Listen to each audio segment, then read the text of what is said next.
So now that we have a decent design, we want to move from using the context object to an actual JSON file. And this point is important because the JSON file is like a contract.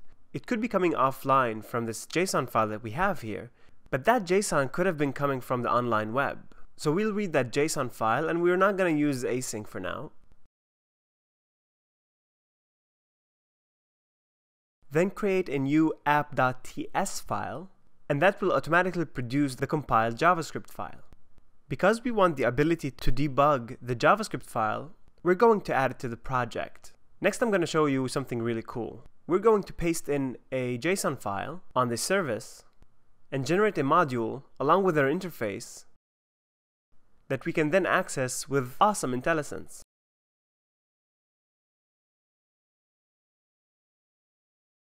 We'll call that interface movie and then create a new class called AppHandler. And this is the class that we'll use to manage our app. So we'll define an array of movies and a constructor that takes an array of movies as its parameter.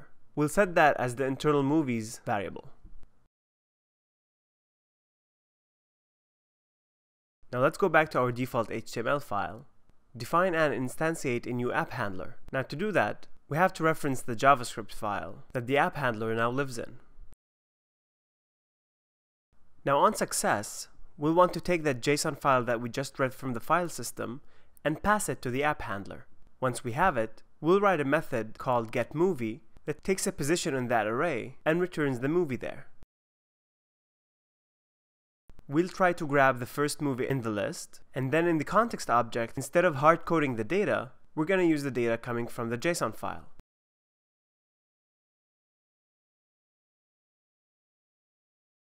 Oh, we have a small bug. Instead of app, we have to use the object movie, and there we go. We're now pulling the data out of the JSON file instead of having it be hard-coded in the context object. To make sure that that's the case, let's go to the JSON file and change the first entry in the movie array to be Ender's Game, a movie about a boy who likes to end things. Let's see how that looks. And it looks good.